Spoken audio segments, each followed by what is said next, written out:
Hey, Year 13, I hope you are doing well. I hope you are keeping safe during this pandemic. So for today's lesson, I want us to engage in the psychology of reflection. And as you move through life, you will understand the importance of reflecting on things that have happened, things that haven't taken place, and also helping it to build your future. So today's lesson is totally focused on reflecting on your 2 years of psychology. This brilliant quote by Margaret Wheatley says, "Without reflection, we go blindly on our way, creating more unintended consequences and failing to achieve anything useful." And all of us can definitely testify to having gone through an experience and reflecting on it so that we don't encounter the same challenges that perhaps we endured in the first place. It might even be that the process of reflection is not just beneficial to you, but it's beneficial to those around you and also to those that are going to come after you. So today I want you to reflect on your study of psychology, the skills that you've developed and things that you could still work on. And the way that you're going to do this is on each slide there will be a set of questions, and I want you to answer those questions on a Microsoft Word document, and you are going to email me this document today. So overall, how much do you think you have achieved through your study of psychology? If you had to give yourself a grade right now, what grade would you give yourself? What has your effort been like in psychology? Have you been consistent with all the work? Would you consider yourself to be a psychologist? Would you say that your knowledge is in depth to the point that you can say, indeed, I am a psychologist, or I am a developing psychologist? And lastly, how has your language developed throughout the 2 years? Are there key terms that perhaps you wouldn't have come across before if not for studying psychology? I want you to list 3 things that you have accomplished over your 2 years of studying the subject. And these 3 things can be skills, it can be achievements. It might be that you started off by getting 2 out of 16 in a 60-mark essay, and all of a sudden you were getting 10 out of 16, or even 14, or even 16 out of 16. Have you kept to deadlines? Have you stayed on top of your work?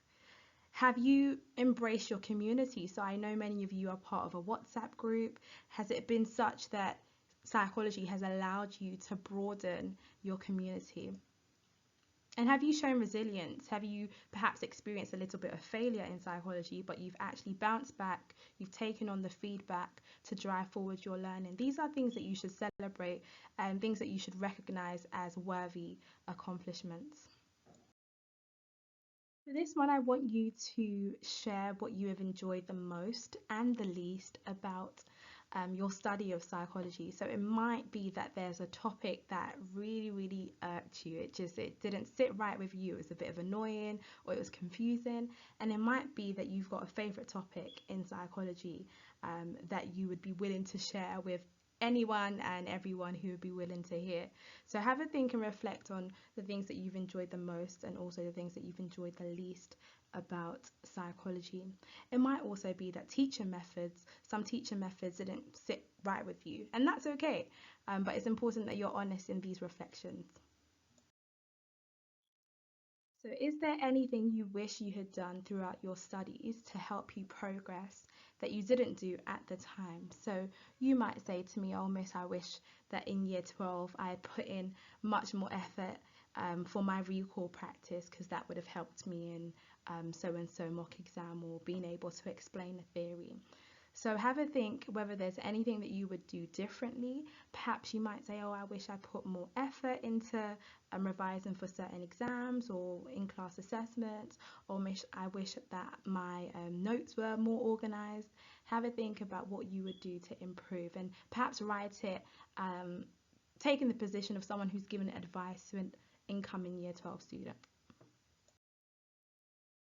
List 3 ways your study of psychology can continue to help you in the future, even if you don't plan to carry on studying the subject. So I know many of you are going to go off and study psychology at university. Some of you are doing joint degrees where you're combining psychology and business, for example, and some of you are straying away completely from psychology, and that's okay. But what you will find is that psychology will find you, and psychology will chase you into any industry, because you will apply all the skills that you've learned over the 2 years and even in the future, to any industry, any environment that you find yourself in. And here's a range of degrees that are linked to psychology, and perhaps even the ones that don't seem overtly linked to psychology, for example, management or history. You would find that indeed there are elements of psychology that will permeate through these courses. As a psychologist, which all of you, I consider all of you to be a psychologist, as a psychologist, you are empathetic, you are understanding, you are supportive, you are a problem solver, and you are compassionate. And these are skills and qualities and virtues that you have developed throughout your study of psychology. Even if you don't overtly feel like you are a problem solver, you are. Because if I was to give you a scenario and say, oh, someone's decided that they're going to conduct an independent measures design for their study, but why might this be an issue, and suggest a solution for them, you would be able to do that. So you've developed those skills. And lastly, you are able to resolve conflict, you are able to conduct research and provide criticisms, offer solid criticisms for research. You are able to understand and manage group dynamics through your study of social influence. You're able to understand behavior and also consumer behavior. So think about memory. You understand that if you were to create a slogan, your slogan will have to have 7 plus or minus 2 words in the sentence in order for it to stick in someone's short-term memory. And also you've understood and covered human development. Think about attachment and also biopsychology. Lastly, it's so important for me to remind you to be proud of yourself and be proud of the things that you have achieved, and also be proud of the things that you are going to achieve in the future. So be proud of how far you've come, but never stop pushing to be the best that you can be. Remember that excellence is the norm. It is the standard. We don't waver. We don't do mediocre at all. Excellence is the standard. And as always, it is good to be extra. And those who are extra are always remembered. And I hope you guys will certainly remember me. God bless you guys. I'll catch up with you after the Easter break. I hope you have a lovely one and make sure that you stay safe.